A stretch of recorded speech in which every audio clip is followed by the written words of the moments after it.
Hello everyone, welcome to the 7th episode of our series How to make reading interesting for kids. इसके पिछले episode में हमने बात किया था कि जब बच्चा बुक पकड़े, जब वो स्टार्ट करे रीडिंग करना, उसके प्रोसेस को बोरिंग ना बना के हम कैसे इंटरेस्टिंग बना सकते हैं। आप अपने रीड अलाउड्स करके मैंने पूरा एक प्रॉड मैकेनिज्म आपके साथ शेयर किया है। अगर आप मेरे चैनल पर नए हैं और आपको इसके बारे में नहीं पता है तो मैंने डिस्क्रिप्शन में उन वीडियोस के लिंक्स शेयर करे हैं, आप पहले उनको देखिएगा और फिर इस वीडियो को देखिएगा। राइट सो जो लोग ऑलरेडी मेरे सीरीज़ को फॉलो कर रहे हैं उन्हें पता है कि इसके पहले हम ड्यूरिंग रीडिंग क्या कर सकते हैं, वो मैंने शेयर किया था। आज मैं आपके साथ शेयर करूँगी आफ्टर रीडिंग। ओके, सो एक बार हमने बुक पढ़ ली, उसके बाद क्या करें।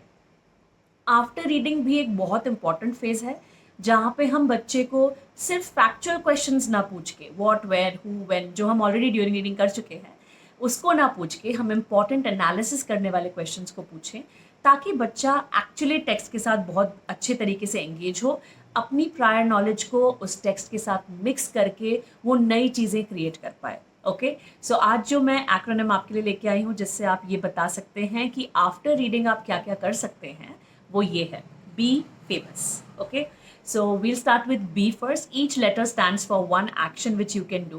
जो उसमें से आप कोई भी एक पिक कर सकते हैं या सारे भी कर सकते हैं या कोई भी 3 पिक कर सकते हैं हर बुक पढ़ने के बाद में। Okay, so let's start with number 1. Number 1 is B. B का मतलब है book review. So after every movie आप जो देखते हैं, आप उसके बाद मूवी के बारे में बात करते हैं, यार ये सही नहीं हुआ, ये गलत हुआ, या ये बहुत ही अच्छा था, ये बहुत ही बढ़िया था, इसका बहुत ही सुंदर तरीके से डिस्क्रिप्शन था। सो सेम वे एक बुक के बारे में भी आपको रिव्यू करना है।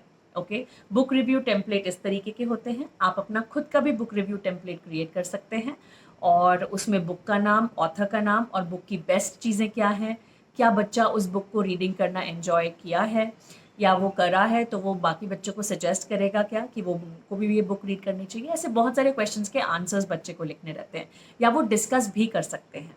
ओके, सो ये फर्स्ट स्टेप आप कर सकते हैं after the kid has completed the book. The next आप जो कर सकते हैं वो है F. F means favourite character. Now F after reading every book, बच्चे के मन में कुछ फेवरेट कैरेक्टर्स या कुछ कैरेक्टर्स जो उनको बहुत क्लोज हो जाते हैं हार्ट के, वो ज़रूर होते हैं बुक के अंदर, या कोई बहुत ही हीनियस कैरेक्टर्स, विलनस कैरेक्टर्स भी होते हैं। तो आप बच्चे से पूछ सकते हैं which are your favourite characters and why do you think they are your favourite characters. आपका फेवरेट कैरेक्टर कौन है और क्यों है।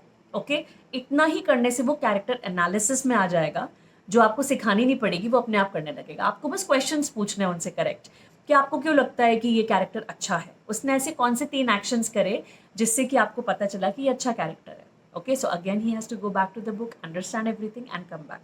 Okay, so B and F is done. Let's come to the next one which is A. Activate connections.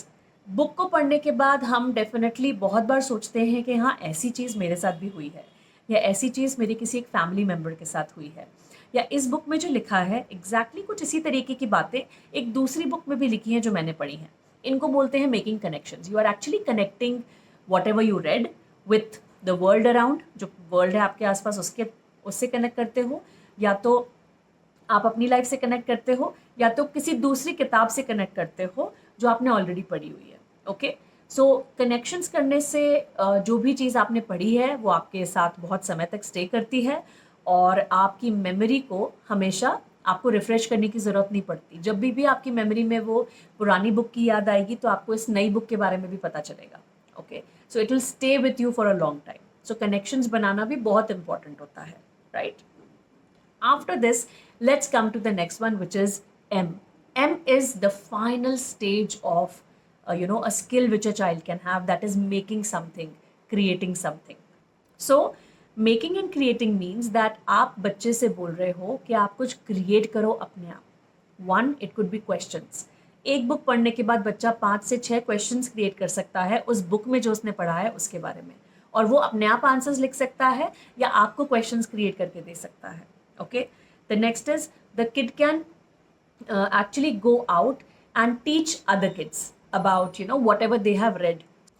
इसको करने के लिए उसको या तो पीपीटी बनाना पड़ेगा या तो कुछ टीचिंग एड्स बनानी पड़ेंगी या बुक के बारे में कुछ स्लाइड्स क्रिएट करनी पड़ेंगी, तो वो ये कर सकते हैं। नेक्स्ट, आप एक रीडिंग सर्कल मेक कर सकते हैं, क्रिएट कर सकते हैं, जहाँ पे बच्चे अपनी अपनी जो भी उन्होंने किताब पढ़ी उसके बारे में शेयर कर सकते हैं।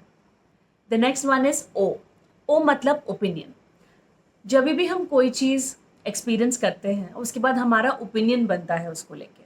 ओके, सो जब आप कोई बच्चे को बुक रीड करने के लिए दें और बुक रीड कंप्लीट हो गई हो, उसके बाद आप बच्चे से उसका ओपिनियन पूछ सकते हैं बहुत सारी चीज़ों के ऊपर। नंबर वन, क्या ये एंडिंग सही थी, क्या ये एंडिंग कुछ और हो सकती है।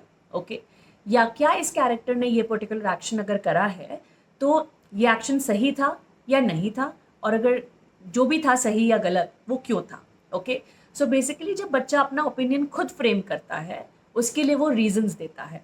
ओके, उसे जस्टिफाई करने के लिए। तो ये बेसिकली ओपिनियन राइटिंग है जो आप एक्चुअली स्पीकिंग के फॉर्म में उसे स्टार्ट कर रहे हैं। What ever the kid feels, why he feels so, और उसके रीजंस क्या है। राइट, सो ये आप छोटी छोटी चीज़ें कर सकते हैं। ओके, इसके अंदर आप बहुत सारे सोशल इश्यूज़ को कवर कर सकते हैं। जैसे एक बहुत ही फेमस बुक है पेपर बैग प्रिंसेस, उसके अंदर आप फेमिनिज्म के बारे में बात कर सकते हैं, जेंडर इक्वालिटी के बारे में बात कर सकते हैं। तो कोई भी बुक जब हम पढ़ते हैं उसके अंदर बहुत सारे इश्यूज़ को हम इस ओपिनियन फॉर्म में बच्चे के सामने डिस्कस कर सकते हैं। Okay, the last one now, okay, in Be Famous is S. Now S is actually sequencing the order of events in the story या फिर समराइजिंग द स्टोरी। दो चीज़ों से आप इसे यूज़ कर सकते हो। आप स्टोरी को जंबल अप करके लिख सकते हो एक पेपर पे, और बच्चा फिर उसे सीक्वेंस कर सकता है। Okay, one. सेकेंड इज आप समराइज कर सकते हो। इस समरी के बहुत तरीके हो सकते हैं। वो एक वीडियो बना सकता है समरी का, वो एक ड्राइंग बना सकता है समरी की कॉमिक स्ट्रिप जैसे, या फिर वो अपने वर्बली आपके साथ डिस्कशंस कर सकता है कि this happened and this happened in a very short form, not in a form of a movie जो कि बहुत लॉन्ग प्रोसेस होता है बोलने का। In a very short form 3-4 actions and how did the story culminate, as simple as that. Okay, so this is Be Famous, which you can try with your kid, or if you're a teacher you can try in your own classroom. Okay, this will help the kids to do comprehension questions also, and they will understand the text better. Right, तो ये सब formulas जो अब आप अगर आप अपने life में फॉलो करेंगे, अभी स्टार्ट कर देंगे, तो बच्चे एक अलग ही लेवल पे स्टोरी को लेके जाएंगे, और आपको उनकी अंडरस्टैंडिंग के लेवल को चेक करने की भी ज़रूरत नहीं पड़ेगी। When they answer these questions आपको पता है कि उन्होंने सही समझा है स्टोरी को। Right, so that's all for today. बताइएगा कि बी फेमस में से आपका बेस्ट आपको कौन सी एक्टिविटी लगी, और आप कौन सी एक्टिविटी को इमीडिएटली फॉलो करने वाले हैं। Okay, wait for the 8th episode जिसके अंदर हम बात करेंगे रिवॉर्ड सिस्टम के बारे में। See you then, bye bye and take care.